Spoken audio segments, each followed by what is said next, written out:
আসসালামু আলাইকুম এভরিওয়ান, তোমাদের সবাইকে স্বাগত জানাচ্ছি management second paper test paper solving ক্লাসে। আমি মুফরাদ হাসান মুগ্ধ, বর্তমানে অধ্যয়নরত আছি ঢাকা বিশ্ববিদ্যালয়ে। আচ্ছা, তো পূর্ববর্তীতে আমরা চ্যাপ্টার 1 কমপ্লিট করেছিলাম, তো আজকে আমরা দেখব চ্যাপ্টার 2, হ্যাঁ, যেখানে তোমার ব্যবস্থাপনার নীতিমালা সম্পর্কে আলোচনা করা হয়েছে। হ্যাঁ, তো চলো আমরা ফার্স্ট কোয়েশ্চেনে চলে যাই।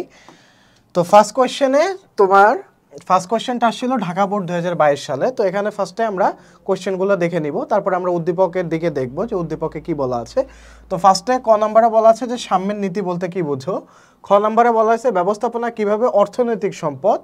গ নম্বরে বলা হয়েছে যে জনাব মাহদুদ কোন স্তরের কর্মকর্তা। অর্থাৎ এখানেও কিন্তু ব্যবস্থাপনার স্তর নিয়ে কোয়েশ্চেন আসছে। হ্যাঁ, উদ্দীপকের আলোকে ব্যাখ্যা করতে বলছে। ঘ নম্বরে বলছে যে বিভিন্ন ধরনের দক্ষতার সমন্বয়ে জনাব মোজাম্মেলের কাজ সুষ্ঠুভাবে সম্পাদন করা সম্ভব। এটাতে কি তুমি একমত যদি হও তাহলে যুক্তি দাও। তো এই হচ্ছে মোটামুটি আমার 4টা কোয়েশ্চেন। তো এখন চলো উদ্দীপকটা একটু দেখি। উদ্দীপকে বলা আছে যে জনাব মাহদুদ তার প্রতিষ্ঠানের নীতি নির্ধারণ করেন। কি করে? নীতি নির্ধারণ করেন। তার মানে আমরা জানি উচ্চ স্তরের ব্যবস্থাপক কিন্তু প্রতিষ্ঠানের নীতি নির্ধারণ করে। হ্যাঁ, চলো দেখি পরের লাইনে কি বলা আছে।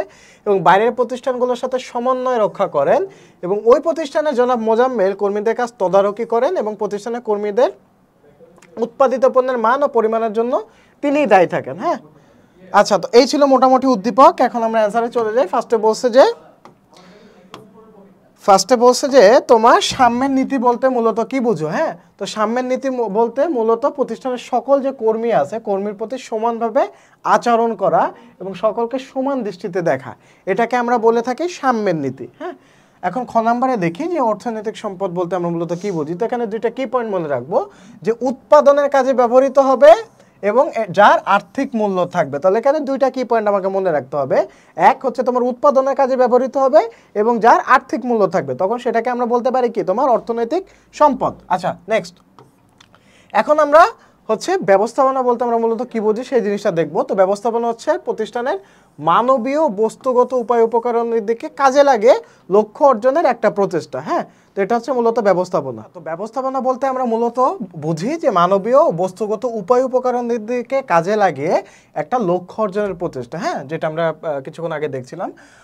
এখন ব্যবস্থাপক যদি দক্ষ হয় তাহলে সে উপকরণ যেগুলো আছে ওগুলো সঠিক ব্যবহার করতে পারবে এবং সঠিক ব্যবহার করলে আমরা কি করতে পারবো, আমরা লক্ষ্যে পৌঁছাতে পারবো। হ্যাঁ, এই জন্য দক্ষ ব্যবস্থাপকের সেবা নিতে আর্থিক ও অন্যান্য সুযোগ সুবিধা বেশি দিতে হয়। তাই ব্যবস্থাপনাকে অর্থনৈতিক সম্পদ বলা হয়। বোঝা গেছে যে ব্যবস্থাপনা কেন একটা অর্থনৈতিক সম্পদ। আচ্ছা, এই ছিল খ নম্বর কোয়েশ্চেন। গ নম্বরে জনাব মওদুদ কোন পর্যায়ের ব্যবস্থাপক। তো আমরা জানি উদ্দীপক পরে আমরা বুঝছি যে জনাব মওদুদ উচ্চ পর্যায়ের ব্যবস্থাপকের সাথে জড়িত। এখন উচ্চ পর্যায়ের ব্যবস্থাপকের স্তর সম্পর্কে আলোচনা করতে হবে। স্তরে কি হয়, যে স্তরে ব্যবস্থাপকগণ প্রতিষ্ঠানের দীর্ঘমেয়াদী নীতি ও পরিকল্পনা তৈরি করেন। হ্যাঁ, এবং আর তাদের সিদ্ধান্ত বাস্তবায়নের জন্য মধ্য নিম্ন স্তরের কর্মীরা কাজ করে। কি করে? তাদের সিদ্ধান্ত বাস্তবায়নের জন্য মধ্য নিম্ন স্তরের কর্মীরা কাজ করে। কাদের বানানো নীতি ও পরিকল্পনা অনুযায়ী? উচ্চ স্তরের ব্যবস্থাপকদের বানানো নীতি ও পরিকল্পনা অনুযায়ী। হ্যাঁ, প্রতিষ্ঠানের চেয়ারম্যান, পরিচালনা পর্ষদ, কোম্পানির সচিব, ব্যবস্থাপনা পরিচালক ইত্যাদি উচ্চ স্তরের অন্তর্ভুক্ত। হ্যাঁ, এখন উদ্দীপকে জনাব মওদুদ একটি প্রতিষ্ঠানের ব্যবস্থাপনা পরিচালক।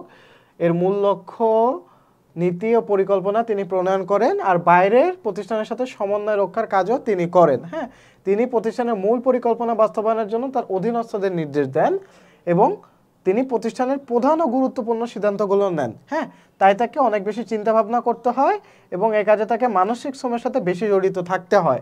এসব কাজ মূলত ব্যবস্থাপনার কোন স্তরে হয়? উচ্চ স্তরে করা হয়। তাই বলা যায় যে জনাব মওদুদ একজন উচ্চ স্তরের ব্যবস্থাপক। বোঝা গেছে? তো এই গেল গ নাম্বার। এখন আমরা ঘ নাম্বার দেখব। তো ঘ নাম্বারে হচ্ছে আমার আদর্শ ব্যবস্থাপকের বিভিন্ন দক্ষতার সমন্বয়ে জনাব মোজাম্মেলের কাজ সুষ্ঠুভাবে সম্পাদন করা সম্ভব। এর সাথে একমত কিনা? অবশ্যই একমত। এখন আদর্শ ব্যবস্থাপক বলতে আমরা কি বুঝি? একজন আদর্শ ব্যবস্থাপক যিনি বিভিন্ন ধরনের দক্ষতার অধিকারী হবে এবং যিনি দ্রুত লক্ষ্য অর্জন করতে পারবেন। হ্যাঁ, এখন এই ধরনের ব্যবস্থাপকদের কি থাকা উচিত? ধারণাগত মানবীয় দক্ষতা বেশি থাকতে হবে এবং নিম্ন মধ্যস্তরের ব্যবস্থাপকদের কি থাকা উচিত?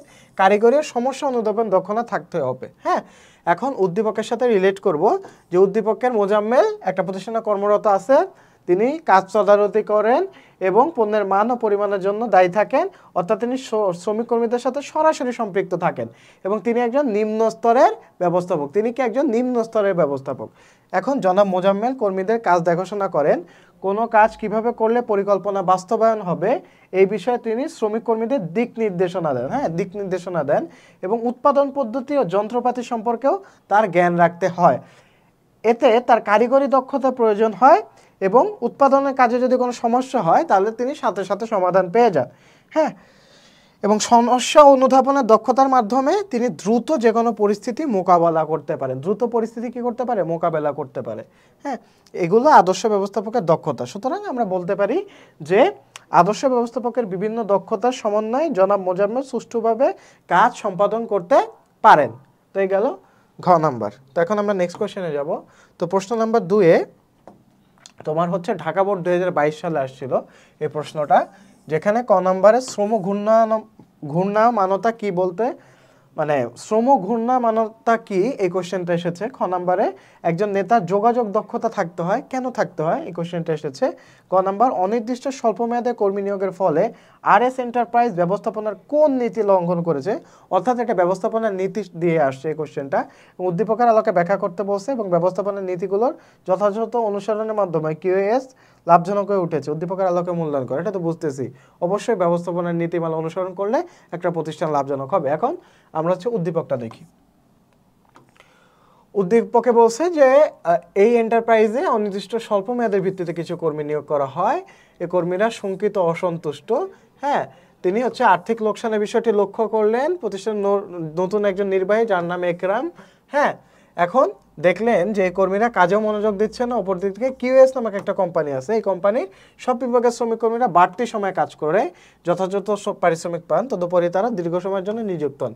এই প্রতিষ্ঠানের শ্রম অসন্তোষ নেই এবং প্রতিষ্ঠানটি ক্রমশ লাভজনক হয়ে উঠছে। হ্যাঁ, এখন এই হলো আমার মোটামুটি কোয়েশ্চেন। তো কোয়েশ্চেনে আমরা এখন চলে যাই যে ক নম্বরে, যে শ্রম ঘূর্ণায়মানতা কাকে বলে। শ্রম ঘূর্ণায়মানতা হচ্ছে প্রতিষ্ঠানের কর্মীদের চাকরির স্থায়িত্ব কম হওয়া বা প্রতিষ্ঠান ছেড়ে অন্য প্রতিষ্ঠানে চলে যাওয়া। হ্যাঁ, শ্রম ঘূর্ণায়মানতা বলে, অর্থাৎ একটা প্রতিষ্ঠান ছেড়ে অন্য প্রতিষ্ঠানে সুইচ করা, এই জিনিসটা শ্রম ঘূর্ণায়মানতা।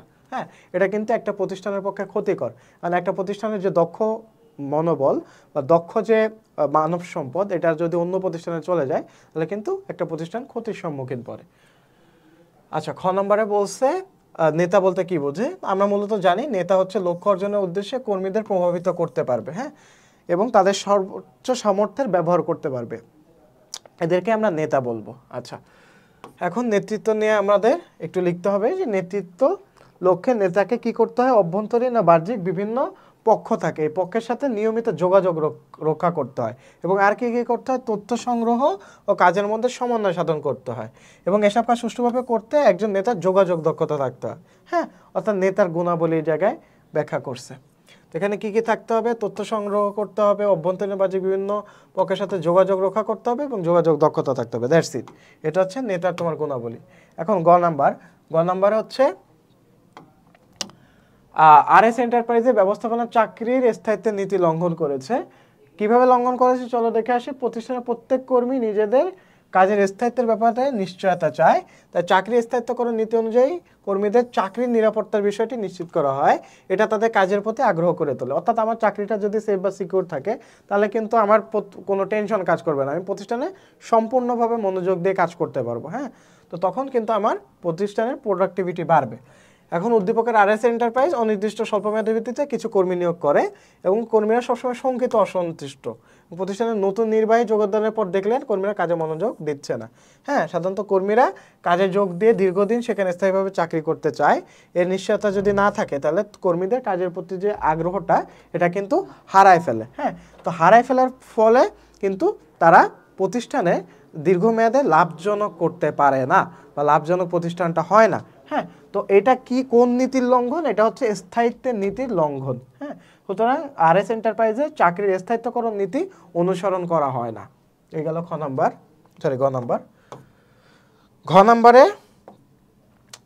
ঘ নাম্বারে বলছে কোন নীতিটি যথাযথ অনুসরণের মাধ্যমে লাভজনক হয়ে উঠেছে। সেম জিনিস, সেম নীতি। পারিশ্রমিক ও চাকরির স্থায়িত্বের নীতি যথাযথ অনুসরণের মাধ্যমে কিউএস লিমিটেড কোম্পানিটি লাভজনক হয়ে উঠেছে বলে মনে করি।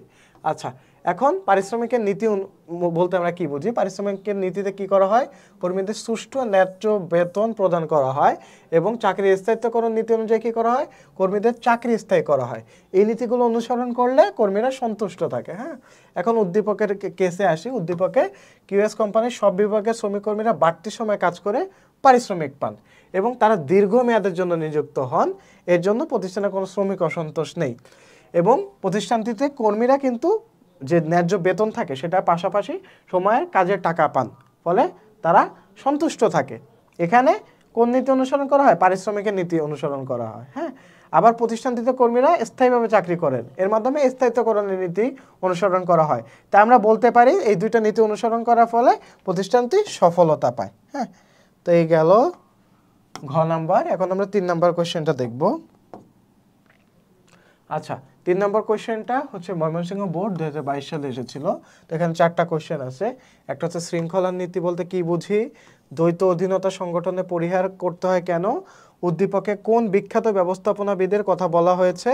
ঘ নাম্বার, কোন বিশেষ শাখায় তাকে জনক হিসেবে আখ্যায়িত করা হয়েছে? তার যৌক্তিকতা বিশ্লেষণ করতে বলা হয়েছে। এখন চলো আমরা উদ্দীপকটা দেখে নিই। উদ্দীপকে বলা আছে যে একজন বিখ্যাত ব্যবস্থাপনাবিদ হার্ভার্ড বিশ্ববিদ্যালয়ে আইন বিষয়ে ভর্তি হলেও খারাপ দৃষ্টিশক্তির কারণে সেখানে তার লেখাপড়া চালানো সম্ভব হয়নি।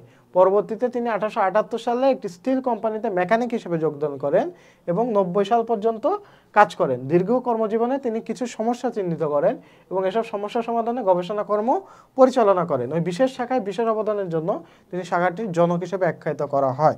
তো চলো এখন আমরা সলিউশনে যাই। তো ক নম্বরে বলা হয়েছিল যে শৃঙ্খলার নীতি বলতে কি বোঝায়? তো শৃঙ্খলার নীতিতে মূলত যোগ্য ব্যক্তিকে যোগ্য কাজে নিয়োগ এবং উপযুক্ত বস্তু উপযুক্ত স্থানে স্থাপন করা, দুইটা জিনিস। একটা কি? যোগ্য ব্যক্তিকে যোগ্য কাজে নিয়োগ এবং তোমার উপযুক্ত বস্তু উপযুক্ত স্থানে স্থাপন করা, এই দুইটা জিনিস মনে রাখলে এটাই হচ্ছে তোমার শৃঙ্খলার নীতি। হ্যাঁ, এখন দ্বৈত অধীনতা কাকে বলে? একজন কর্মী একই সাথে যদি একাধিক ঊর্ধ্বতনের অধীনে থাকে তখন তাকে দ্বৈত অধীনতা বলে। হ্যাঁ, এখন সংগঠন প্রক্রিয়ায় কে কার অধীন, কে কার ঊর্ধ্বতন এটা উল্লেখ করা হয়। কোনো ব্যক্তি বা বিভাগকে যদি একাধিক ঊর্ধ্বতনের কর্তৃত্বাধীন করা হয় তবে ওই অধস্তনের পক্ষে কিন্তু একাধিক পক্ষকে সন্তুষ্ট করা সম্ভব হয় না। হ্যাঁ, এতে কাজে কি হয়? বিশৃঙ্খলা দেখা যায়। তাই সংগঠনে অবশ্যই দ্বৈত অধীনতা পরিহার করা উচিত। হ্যাঁ, অর্থাৎ your boss should be only one. Okay, তো গ নম্বরে বলছে যে উদ্দীপকে বিখ্যাত ব্যবস্থাপনাবিদ কোন কার কথা বলা হয়েছে? এফ.ডব্লিউ. টেলরের কথা বলছে।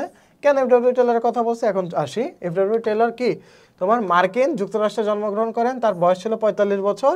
তিনি বৈজ্ঞানিক ব্যবস্থাপনা তত্ত্বের জনক বলা হয় তাকে এবং এই বিভিন্ন ধারণার উন্নয়নে তিনি পরিপূর্ণভাবে মনোনিবেশ করেন। এখন উদ্দীপকে বিখ্যাত ব্যবস্থাপনাবিদের কথা বলা হয়েছে। তিনি হার্ভার্ড বিশ্ববিদ্যালয়ে আইন বিষয়ে ভর্তি হলেও খারাপ দৃষ্টিশক্তির কারণে সেখানে লেখাপড়া চালানো সম্ভব হয়নি। পরবর্তীতে তিনি যা করেন যে একটি স্টিল কোম্পানিতে মেকানিক হিসেবে যোগ দেন এবং 1890 পর্যন্ত কাজ করেন। পরবর্তীতে ব্যবস্থাপনার ধারণা উন্নয়নে তিনি কাজ করেন। দীর্ঘ কর্মজীবনে কিছু সমস্যা চিহ্নিত করে তার সমাধানে গবেষণা চালান এবং তার গবেষণা সফল হন। এই জন্য তাকে বৈজ্ঞানিক ব্যবস্থাপনার জনক বলা হয়। তিনি বিখ্যাত ব্যবস্থাপনাবিদ ফ্রেডারিক উইন্সলো টেলর। আর যদি আধুনিক ব্যবস্থাপনার জনক বলতো তাহলে কিন্তু হেনরি ফয়েলের কথা আমরা নিয়ে আসতাম। হ্যাঁ, তো এগুলো ঘ নাম্বারও সেম জিনিস যে এফ.ডব্লিউ. টেলরকে বৈজ্ঞানিক শাখার জনক হিসেবে আখ্যায়িত করা যৌক্তিক বলে আমি মনে করি। এখন কেন যৌক্তিক? তার যে অবদানগুলো সেগুলো লিখতে হবে। যে এফ.ডব্লিউ. টেলর কি করা হয়? গুণগত মান বাড়াতে উৎপাদনের সাহায্য করে এবং উৎপাদন খরচ কমানোর জন্য নির্দিষ্ট পদ্ধতি রীতিনীতি কাজ ইত্যাদির উপর গুরুত্ব আরোপ করেন। হ্যাঁ, তিনি শ্রমবিরোধ কমাতে কি করেন? মজুরি প্রথা প্রবর্তন করেন এবং তিনি সময় ও গতি নিরীক্ষার জনকও তাকে বলা হয়। হ্যাঁ, উদ্দীপকে একজন বিখ্যাত ব্যবস্থাপনাবিদ এফ.ডব্লিউ. টেলরের কথা বলা হয়েছে। তিনি তার দীর্ঘ কর্মজীবন শেষ করে কি করেন? গবেষণা চালান। বিভিন্ন শাখা অবদানের জন্য তাকে বৈজ্ঞানিক ব্যবস্থাপনার জনক বলা হয়। হ্যাঁ, তিনি কোম্পানিতে প্রকৌশলী পদে বিভিন্ন পদে 2 যুগ ধরে দায়িত্ব পালন করেন। তারপরে কাজ করার বিভিন্ন সময় তার কাছে শিল্প প্রতিষ্ঠানের বিভিন্ন সমস্যা ধরা পড়ে। হ্যাঁ, তারপর শ্রমিকরা তাদের উৎপাদন ক্ষমতার তুলনায় সামান্য উৎপাদন করে বলে তার কাছে মনে হয়। তিনি এই সমস্যাগুলো নিয়ে আলোচনা করেন, গবেষণা করেন। হ্যাঁ, এর জন্য তার অন্যান্য শাখায় অনেক অবদান আছে। তো এই জিনিসটা হচ্ছে যৌক্তিক। হ্যাঁ, এখানে দেখো তার আরও কাজ বলছে যে বৈজ্ঞানিক ব্যবস্থাপনা নামে তার পরিচিতি লাভ করে। তিনি একটা স্বতন্ত্র দর্শন প্রচলন করেন যেটা হচ্ছে সায়েন্টিফিক ম্যানেজমেন্ট। হ্যাঁ, এই জন্য তাকে বৈজ্ঞানিক ব্যবস্থাপনার জনক হিসেবে আখ্যায়িত করা হয়, যা যৌক্তিক হয়েছে। ওকে, আচ্ছা, তো 4 নাম্বার হচ্ছে ময়মনসিংহ বোর্ড 2022 সালে এসেছিল। তো কোশ্চেনগুলো চলো দেখে নিই। কোশ্চেনগুলো হচ্ছে প্রশাসন বলতে কি বুঝো, অনুপ্রাণিত করার ক্ষমতা আদর্শ ব্যবস্থাপকের একটি গুণাবলী, ব্যাখ্যা করো। জনাব আরিফ দায়িত্ব অর্পণের ক্ষেত্রে হেনরি ফয়েলের কোন নীতি অনুসরণ করেছেন, ব্যাখ্যা করো। ঘ নাম্বার, জনাব আরিফের আদর্শে ব্যবস্থাপকের কোন দক্ষতা থাকলে প্রতিষ্ঠানটির সমস্যা সমাধান সম্ভব হবে, তোমার মতামত দাও। তো এখন হচ্ছে আমরা উদ্দীপকটা দেখব। উদ্দীপকে বলা আছে যে প্রিজম কোম্পানির প্রধান হিসাব রক্ষণ কর্মকর্তা আরিফ হিসাব শাখায় তার অধীনস্থ 3 জনের কর্মকর্তাকে তাদের দায়িত্ব যথাযথভাবে বুঝিয়ে দিয়েছেন এবং সময় সময় তাদের কাজে তদারকিও করছে, প্রয়োজনে জবাবদিহিতার ব্যবস্থা করেছেন। এছাড়া সুষ্ঠুভাবে কাজ সম্পন্ন করতে যে ধরনের সহযোগিতা তাদের প্রয়োজন তাও তিনি প্রদান করেন, কিন্তু সম্প্রতি তিনি হিসাবে কিছু গরমিল লক্ষ্য করেছেন বা প্রত্যাশিত নয়, বিষয়টি নিয়ে তিনি চিন্তিত। হ্যাঁ, তো ক নম্বরে হচ্ছে বলছে প্রশাসন কি। তো আমরা জানি প্রশাসন বলতে বোঝানো হয় যে উদ্দেশ্য, দীর্ঘমেয়াদী পরিকল্পনা, কৌশল ও নীতি নির্ধারণ যে ধরনের স্তরে করা হয় সেটাকে আমরা বলি প্রশাসন। এবং খ নম্বরে বলছে ব্যবস্থাপক কাকে বলে। ব্যবস্থাপক হচ্ছে লক্ষ্য অর্জনের জন্য একটা ব্যক্তি থাকবে, যে ব্যক্তিটা পরিকল্পনা প্রণয়ন, সংগঠিতকরণ, কর্মী সংস্থার নেতৃত্ব, নির্দেশনা দান, নিয়ন্ত্রণ এই ধরনের কাজের সম্পাদনের সাথে জড়িত থাকবেন। হ্যাঁ, এখন আদর্শ ব্যবস্থাপকের কাজ কি। আদর্শ ব্যবস্থাপক লক্ষ্য অর্জনের জন্য বিভিন্নভাবে উৎসাহিত করে থাকে এবং স্বার্থ সংশ্লিষ্ট অন্যান্য পক্ষকে অনুপ্রাণিত করার চেষ্টা করে। এর ফলে কর্মীরা কাজে উৎসাহিত হয় এবং সহজে লক্ষ্য অর্জন করা যায়। তাই অনুপ্রাণিত করার ক্ষমতা আদর্শ ব্যবস্থাপকের একটা অন্যতম গুণ। তো এই গেল খ নাম্বার। গ নাম্বার, আচ্ছা, তো গ নম্বরে বলছে জনাব আরিফ দায়িত্ব অর্পণের ক্ষেত্রে কার দায়িত্ব নীতি, মানে কোন ধরনের নীতি অনুসরণ করছেন। তিনি এক ধরনের নীতি অনুসরণ করছেন, সেটা হচ্ছে হেনরি ফয়েলের দায়িত্ব কর্তৃত্বের সমতার নীতি। এখন দায়িত্ব কর্তৃত্বের সমতার নীতি বলতে কি বোঝানো হয়েছে, এটা এই পয়েন্টে আলোচনা করব। যে কোনো কাজের ক্ষেত্রে কর্তৃত্ব বেশি দেওয়া হলে ক্ষমতার অপব্যবহার হওয়ার আশঙ্কা থাকে এবং দায়িত্ব যদি বেশি দিয়ে দিই তাহলে কর্তৃত্বের অভাবে সেগুলো করতে সমস্যার সম্মুখীন হয়। তাই প্রতিষ্ঠানে দুইটার একটা ব্যালেন্স রাখা প্রয়োজন। হ্যাঁ, এখন উদ্দীপকের জনাব আরিফ কি করছেন, অধীনস্থদের 3 জন কর্মকর্তাদের দায়িত্ব বুঝিয়ে দেন। তিনি তাদের কাজ তদারকি করেন, জবাবদিহির ব্যবস্থা করেন এবং কর্মীদের কাজের দায়িত্ব দেন। হ্যাঁ, এবং সেই কাজ সুষ্ঠুভাবে সম্পন্ন করার জন্য প্রয়োজনীয় যে কর্তৃত্ব দরকার সেই কর্তৃত্বটাও তাদেরকে দেন। এই দায়িত্ব কর্তৃত্বের মধ্যে একটা ভারসাম্য রক্ষা করেন এবং তার একটা শৃঙ্খলা বজায় থাকে। এই বিষয়টি হেনরি ফয়েলের দায়িত্ব কর্তৃত্বের সমতা নীতির সাথে সম্পৃক্ত। তাই বলা যায় যে আরিফ হেনরি ফয়েলের দায়িত্ব কর্তৃত্বের সমতা নীতিটি অনুসরণ করেছেন। ঘ নাম্বার, তো ঘ নাম্বারে কিভাবে সমস্যা সমাধান হবে এটা কোয়েশ্চেন আসছিল যে জনাব আরিফের মধ্যে আদর্শ ব্যবস্থাপকের কারিগরি দক্ষতা যদি থাকে, কোন দক্ষতা, কারিগরি দক্ষতা যদি থাকে তাহলে প্রতিষ্ঠানটির সমস্যার সমাধান হবে। এখন কারিগরি দক্ষতা কি, এখন সঠিকভাবে কারিগরি দক্ষতা কিন্তু ব্যবস্থাপককে নির্দিষ্ট কাজ সঠিকভাবে সম্পাদনে সহায়তা করে এবং কারিগরিভাবে যদি ব্যবস্থাপক দক্ষ হয় তাহলে কিন্তু অধস্তনদেরও সঠিকভাবে নির্দেশনা দিতে পারেন এবং ফলে অধস্তনরা সহজে কাজ করতে পারে। এখন উদ্দীপকের সাথে আমরা রিলেট করব আমরা যে মতামতটা দিয়েছি। উদ্দীপকে আরিফ একটা কোম্পানির হিসাব রক্ষণ কর্মকর্তা, তিনি হিসাবে কিছু গরমিল লক্ষ্য করছে যেটা প্রত্যাশিত নয়, এটা তিনি চিন্তিত এবং কোম্পানির হিসাব নিকাশের বিষয় তাকে দেখতে হয়। হ্যাঁ, এবং হিসাব সংক্রান্ত কাজ সাধারণত জটিল হয়, তাই এই ধরনের কাজ করার আগে এই কাজে পারদর্শী হতে হয় যেটাকে বলে কারিগরি দক্ষতা। হ্যাঁ, টেকনিক্যাল সাইট। এক্ষেত্রে জনাব আরিফ কারিগরি দক্ষতার অধিকারী হলে হিসাবের গরমিলের কারণ দ্রুত বের করতে পারবেন। যত তার টেকনিক্যাল নলেজ বেশি থাকবে তত কিন্তু সে হিসাবের যে গরমিল হওয়ার যে কারণটা এটা কিন্তু সে দ্রুত বের করতে পারবে। হ্যাঁ, এবং তার অধীনস্থদের এ বিষয়ে ধারণা দিতে পারবেন। এভাবে হিসাব সংক্রান্ত সমস্যার সমাধান হবে। সুতরাং প্রতিষ্ঠানটির সমস্যা সমাধানে জনাব আরিফের কারিগরি দক্ষতা থাকা প্রয়োজন। বুঝা গেল? তো গেল ঘ নম্বর। এখন 5 নম্বর কোয়েশ্চেনে আসি। তো 5 নম্বর কোয়েশ্চেনে রাজশাহী বোর্ড 2022 সালে এসেছিল। 5 নম্বর প্রশ্নটা রাজশাহী বোর্ড 2022 সালে। হ্যাঁ, তো এখানে বলছে পেশা বলতে আমরা মূলত কি বুঝি। ব্যবস্থাপনা একটি চলমান প্রক্রিয়া, ব্যাখ্যা করতে বলছে। জনাব মালিক কোন স্তরের ব্যবস্থাপক ব্যাখ্যা করতে বলছে। আদর্শ ব্যবস্থাপকের গুণাবলীর ভিত্তিতে জনাব মানিক কর্তৃক কর্মী নিয়োগ প্রক্রিয়া মূল্যায়ন করো। এই চারটা হচ্ছে কোশ্চেন। এখন আমরা উদ্দীপকের দিকে যাব। উদ্দীপকে বলছে যে জনাব মানিক ফরিদ গ্রুপ অফ ইন্ডাস্ট্রির নীতি নির্ধারণ করেন এবং গুরুত্বপূর্ণ বিষয়ে সিদ্ধান্ত গ্রহণ করেন। হ্যাঁ, নীতি নির্ধারণ করেন অর্থাৎ বুঝতে পারতেছে উচ্চ স্তরের ব্যবস্থাপক এবং গুরুত্বপূর্ণ বিষয়ে সিদ্ধান্ত গ্রহণ করেন। তার দক্ষ নীতিতে প্রতিষ্ঠানটি গত 5 বছরে লাভজনক অবস্থায় পৌঁছায়। সম্প্রতি উৎপাদন ব্যবস্থাপকের পদ শূন্য হয়। তিনি সদ্য পাশ করা তার সন্তানকে নিয়োগ না দিয়ে সহকারী উৎপাদন ব্যবস্থাপককে ওই পদে উন্নতি দেন, পদোন্নতি দেন। নিঃসন্তানকে সহকারী উৎপাদন ব্যবস্থাপক পদে শিক্ষানবিশ হিসেবে নিয়োগ দেন। অর্থাৎ জনাব আরিফ খুব ভালো একটা কাজ করছে। হ্যাঁ, নেপোটিজমের ইউজটা এখানে হয় নাই, যদিও এটা জাস্ট টেক্সট বুকে পাওয়া যাইতেছে। I don't know about the real situation. যাই হোক, ক নম্বরে বলছে যে পেশা কাকে বলে। পেশা হচ্ছে বিশেষায়িত জ্ঞান ও শিক্ষাকে কর্মক্ষেত্রে কাজে লাগিয়ে অর্থ উপার্জন করা। বিশেষায়িত জ্ঞান ও শিক্ষাকে কর্মক্ষেত্রে কাজে লাগিয়ে অর্থ উপার্জন করা। হ্যাঁ, যেমন ডাক্তারি, উকিলের ওকালতি, এটা হচ্ছে পেশার উদাহরণ। ব্যবস্থাপনা প্রক্রিয়া কাকে বলে। পারস্পরিক নির্ভরশীল ও ধারাবাহিক কাজের সমষ্টি। পারস্পরিক নির্ভরশীল ও ধারাবাহিক কাজের সমষ্টিকে ব্যবস্থাপনা প্রক্রিয়া বলে। এবং ব্যবস্থাপনার কাজ পরিকল্পনা দিয়ে শুরু হয়ে নিয়ন্ত্রণের মাধ্যমে শেষ হয়। নিয়ন্ত্রণের মাধ্যমে পাওয়া ফলের উপর ভিত্তি করে আবার নতুন করে পরিকল্পনা নিতে হয়। এইভাবে ব্যবস্থাপনার কাজগুলো বারবার আবর্তিত হয়ে চলমান থাকে। বোঝা গেছে? এজন্যকে ব্যবস্থাপনাকে চলমান প্রক্রিয়া বলা হয়। তো আমরা যখন উদ্দীপক পড়ছি তখনই বুঝতে পারছি যে জনাব মানিক একজন উচ্চ স্তরের ব্যবস্থাপক।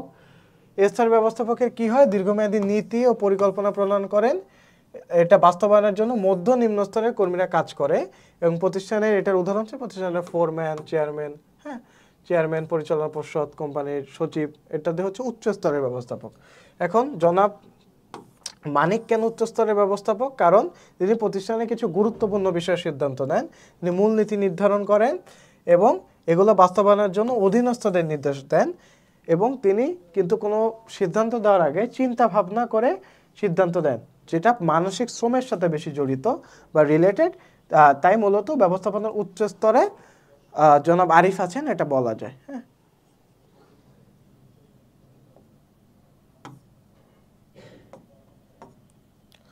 আচ্ছা,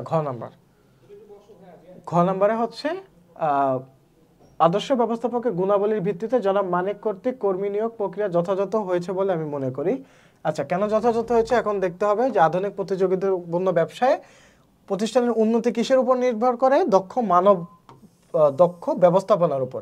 এবং ব্যবস্থাপককে সব ধরনের পরিস্থিতি মোকাবেলা করে লক্ষ্য অর্জন করতে হয়। এজন্য তাকে আদর্শ ব্যবস্থাপকের গুণাবলীর অধিকারী হতে হয়। হ্যাঁ, এখন উদ্দীপকের সাথে রিলেট করো যে উদ্দীপকে জনাব মানিকের প্রতিষ্ঠানে উৎপাদন ব্যবস্থাপকের পদ শূন্য হয়। তার সদ্য পাশ করা সন্তানকে নিয়োগ না দিয়ে তিনি সহকারী উৎপাদন ব্যবস্থাপককে ওই পদে উন্নীত করেন আর সন্তানকে সহকারী উৎপাদন ব্যবস্থাপক পদে শিক্ষানবিশ হিসেবে দান করেন। হ্যাঁ, মানে নিয়োগ দেন। এখন তার মধ্যে যথাযথ ব্যবস্থাপকীয় জ্ঞান আছে প্রাতিষ্ঠানিক নিয়ম অনুযায়ী, তাই তিনি সঠিকভাবে কর্মী সংস্থান করেছেন। এছাড়া তিনি বুঝতে পারেন প্রতিষ্ঠানিক নিয়ম ভঙ্গ করে নিজের সন্তানকে যদি তিনি ওই পদে দিয়ে দিতেন তাহলে কিন্তু সে দক্ষ ব্যবস্থাপক বা একজন আদর্শ ব্যবস্থাপক হতে পারতো না। হ্যাঁ, তাই অভিজ্ঞতা অর্জনের জন্য সন্তানকে শিক্ষানবিশ হিসেবে নিয়োগ দান করেন এবং পরবর্তীতে সে দক্ষতার সাথে কাজ করতে পারবে। এখানে তিনি যোগ্য লোককে যোগ্য পদে নিয়োগ দেওয়ার যে নীতিটা সেটা অনুসরণ করেছেন। এটি হলো শৃঙ্খলা বিষয়ক জ্ঞান, তার মধ্যে সঠিক সিদ্ধান্ত নেওয়ার ক্ষমতাও আছে। এই গুণাবলীর আলোকে আমরা বলতে পারি যে মানিকের কর্মী নিয়োগ প্রক্রিয়াকে যথার্থই আমরা বলতে পারি। হ্যাঁ, ঘ নম্বর গেল। আচ্ছা, এখন আমরা 6 নম্বর কোশ্চেনটা দেখব। 6 নম্বর কোশ্চেন হচ্ছে রাজশাহী বোর্ড 2022 সালে এসেছিল 6 নম্বর কোশ্চেন। এখন 6 নম্বর কোশ্চেনে ক নম্বরে বলা আছে যে বৈজ্ঞানিক ব্যবস্থাপনা বলতে কি বুঝি, প্রতিষ্ঠানের নমনীয়তার নীতি কেন প্রয়োজন, জনাব আলিম তার প্রতিষ্ঠানের ব্যবস্থাপনার কোন নীতি লঙ্ঘন করেছেন এবং একজন প্রশাসক হিসেবে জনাব আলিমের মধ্যে ব্যবস্থাপকীয় কিছু দক্ষতা ঘাটতি আছে। উদ্দীপকের আলোকে উক্তিটা মূল্যায়ন করতে বলছে। তখন আমরা উদ্দীপকটা যদি দেখি, এখানে বলছে যে আলিম রংধনু সিমেন্ট কারখানায় লক্ষ্য স্থির ও নীতি নির্ধারণী কাজ করে থাকেন। সম্প্রতি সিমেন্টের চাহিদা বৃদ্ধি পায়, ফলে তিনি প্রত্যহ 2 ঘন্টা অতিরিক্ত কাজ করার নির্দেশনা দেন, কিন্তু অতিরিক্ত মজুরি ঘোষণা দেননি, ফলে কর্মীদের মধ্যে অসন্তোষ ছড়িয়ে পড়ে, যেটা খুবই স্বাভাবিক। হ্যাঁ, চলো দেখি। আচ্ছা, আচ্ছা, তো বৈজ্ঞানিক ব্যবস্থাপনা কাকে বলে? যে গতানুগতিকতা পরিহার করে পরীক্ষা নিরীক্ষা বিচার বিশ্লেষণের মাধ্যমে সংঘবদ্ধ জ্ঞানের যে একটা প্রয়োগটা, সেটাকে বৈজ্ঞানিক ব্যবস্থাপনা বলে। পরবর্তীতে পরিস্থিতির সাথে খাপ খাওয়ানোর উদ্দেশ্যে পরিকল্পনায় প্রয়োজনীয় সমন্বয়, সংশোধন, পরিবর্তন রাখার সুযোগকে নমনীয়তা নীতি বলে। এখন নমনীয়তার কাজ কি? পরিকল্পনা, উদ্দেশ্য, পদ্ধতিতে প্রয়োজনীয় পরিবর্তন এনে প্রতিষ্ঠানকে লক্ষ্যাভিমুখী করা। হ্যাঁ, নমনীয়তার কাজ প্রতিষ্ঠানের প্রতিনিয়ত যে পরিবর্তন হয় তা মোকাবেলা এবং সুযোগ কাজে লাগানোর জন্য নমনীয়তা নীতি অনুসরণ করা প্রয়োজন। আচ্ছা, তো গ নাম্বারে বলা হয়েছে যে উদ্দীপকের রংধনু সিমেন্ট কারখানা জনাব আলিম ব্যবস্থাপনার কোন নীতির লঙ্ঘন করেছেন? ন্যায্য পারিশ্রমিকের নীতির লঙ্ঘন করেছেন। কারণ তিনি অতিরিক্ত মজুরি দেয়নি, শ্রমিকদের যে তিনি অতিরিক্ত খাটিয়েছেন এটার জন্য তাকে মানে তাদেরকে অতিরিক্ত মজুরি দেয়নি। হ্যাঁ, এখন এই নীতির কাজকে কর্মীদের কাজের প্রকৃতি, সময়, পারিপার্শ্বিক অবস্থা ইত্যাদি বিবেচনা করে সুষ্ঠু ও ন্যায্য বেতন কাঠামো স্থির করা, এটা হচ্ছে পারিশ্রমিক নীতির মূল কথা। এবং এই নীতি যদি বাস্তবায়ন করা হয় তাহলে প্রতিষ্ঠানরা মানে শ্রমিকরা প্রতিষ্ঠানের প্রতি সন্তুষ্ট হয় এবং উৎসাহ নিয়ে কাজ শুরু করে। এখন উদ্দীপকের জনাব আলিম রংধনু সিমেন্ট কারখানায় কর্মরত আছেন। তিনি কোম্পানির নীতি নির্ধারণ ও লক্ষ্য স্থির করেন এবং সম্প্রতি সিমেন্টের চাহিদা বেড়ে যাওয়ায় প্রতিদিন 2 ঘন্টা করে কাজে নিয়ে অর্থাৎ উদ্দীপক তুলে দিয়েছে। তো এখানে বলা যায় যে কর্মীরা অসন্তুষ্ট হয়েছে কারণ তিনি অতিরিক্ত সময় কাজ করলেও মজুরি দেননি। হ্যাঁ, এটা ন্যায্য পারিশ্রমিক নীতির মূল বিষয়টি লঙ্ঘন করেছে। তাই আমরা বলতে পারি যে রংধনু সিমেন্ট কারখানায় জনাব আলিম ব্যবস্থাপনার ন্যায্য পারিশ্রমিকের নীতিটির ব্যত্যয় ঘটিয়েছেন। আচ্ছা, তারপরে জনাব আলিম একজন প্রশাসক কিন্তু তার ব্যবস্থাপকের দক্ষতা ঘাটতি আছে। কেন তা ঘাটতি আছে এটা আমরা এখন বিশ্লেষণ করব। যে প্রশাসকের কাজ কি? ব্যবস্থাপনার সর্বোচ্চ স্তরে যে ব্যক্তিবর্গ তারা হচ্ছে প্রশাসক। তারা উদ্দেশ্য, নীতিমালা, পরিকল্পনা তৈরি করেন এবং এগুলো বাস্তবায়ন করেন। হ্যাঁ, এখন উদ্দীপকে জনাব আলিম কি কি করছে এখানে বলা হয়েছে যে লক্ষ্য নীতি প্রণয়নের সাথে জড়িত। জনাব আলিম প্রতিষ্ঠানে কর্মঘণ্টা বাড়ানোর জন্য সিদ্ধান্ত নেন কিন্তু কর্মীদের আর্থিক সুবিধা দেন না। হ্যাঁ, এক্ষেত্রে জনাব আলিম একজন প্রশাসক কিন্তু ব্যবস্থাপকীয় দক্ষতার অধিকারী নন, তার মধ্যে ব্যবস্থাপকীয় দক্ষতার অভাব আছে। হ্যাঁ, একজন ব্যবস্থাপক পরিকল্পনা বাস্তবায়নে তার অধীনস্থদের লক্ষ্যের দিকে এগিয়ে যান এবং জনাব আলিম নীতি প্রণয়ন করলেও তা বাস্তবায়নের যথাযথ পথ অবলম্বন করেনি, যার ফলে কর্মীদের আর্থিক ও অনার্থিক সুবিধা না বাড়িয়ে কর্মঘণ্টা বাড়ান। এক্ষেত্রে তিনি কর্মীদের সুবিধা অসুবিধা মূল্যায়ন করেননি, যার ফলে অসন্তুষ্টি দেখা যায়। তাই আমরা বলতে পারি যে জনাব আলিম প্রশাসক হলেও তার মধ্যে ব্যবস্থাপকীয় আন্তর্ব্যক্তিক দক্ষতার যথেষ্ট ঘাটতি আছে। হ্যাঁ, আচ্ছা, এখন আমরা 7 নম্বর কোশ্চেনটা দেখব, যেটা রাজশাহী বোর্ড 2022 সালে আসছিল। হ্যাঁ, ক নাম্বার আসে ব্যবস্থাপনার স্তর কি, খ নাম্বার একতায় বল নীতিটি গুরুত্বপূর্ণ কেন, গ নাম্বার উদ্দীপকে উল্লেখিত ছকটি হেনরি ফেলের কোন নীতির সাথে মিল রয়েছে, ঘ নাম্বার তুমি কি মনে করো সুষ্ঠুভাবে কার্য পরিচালনা ও জবাবদিহিতা নিশ্চিত করে উক্ত নীতিটি যথার্থ, উদ্দীপকের আলোকে বিশ্লেষণ করো। হ্যাঁ, এখানে আমরা একটা হায়ারার্কি দেখতে পারতেছি যেখানে পরিচালনা পর্ষদ, মহাব্যবস্থাপক, সুপারভাইজার, কর্মীবৃন্দ আছে, অর্থাৎ ব্যবস্থাপনার স্তর নিয়ে বলা আছে। ওকে, তো ব্যবস্থাপনার স্তর কাকে বলে? যে প্রতিষ্ঠানের কাজ সুষ্ঠুভাবে সম্পাদিত করার জন্য বিভিন্ন পর্যায়ে নিয়োজিত ব্যবস্থাপকের মধ্যে পর্যায়ক্রমে কর্তৃত্ব দায়িত্বের যে বিন্যাস, এটাকে ব্যবস্থাপনার স্তর বলে। আর নীতি কাকে বলে? সকল কর্মী এক ঐক্যবদ্ধ হয়ে লক্ষ্য অর্জনে করাকে একতায় বল নীতি বলে। হ্যাঁ, একতায় বল নীতি। এই নীতি অনুযায়ী কর্মীদের মধ্যে দলগত চেতনা বৃদ্ধি পায় এবং ঐক্যবদ্ধ হয়ে কাজ করার প্রবণতাটা বাড়ে এবং অন্যের সাথে সমন্বিত করে সমান তালে এগিয়ে যাওয়া সম্ভব হয়। এর ফলে প্রতিষ্ঠানের মূল লক্ষ্য অর্জন করা খুব সহজ হয়ে যায়। তো হচ্ছে খ নাম্বার। গ নাম্বার যে উদ্দীপকে উল্লেখিত ছকটি হেনরি ফেলের জোড়াময় শিকল নীতির সাথে মিল রয়েছে। এই নীতিতে কি করা হয়? যে প্রতিষ্ঠানের শীর্ষ থেকে নিম্ন পর্যায়ে কর্মীদের মধ্যে কর্তৃত্ব রেখা বা চেইন একটা মেইনটেইন করা হয় বা বজায় রাখা হয়, যেটা ঊর্ধ্বতন কর্মকর্তা থেকে ধাপে ধাপে অধস্তনের কাছে নেমে আসে। ফলে কি হয়? প্রতিটা বিভাগ, উপবিভাগ ও ব্যক্তি কর্তৃত্বের শিকলে কারো না কারোর সাথে সম্পর্কযুক্ত থাকে। এই শিকল কর্মীদের কর্তৃত্বের প্রবাহ ও যোগাযোগের পথ নির্দেশ করে। কি নির্দেশ করে? কর্মীদের কর্তৃত্বের প্রবাহ ও যোগাযোগের পথ নির্দেশ করে।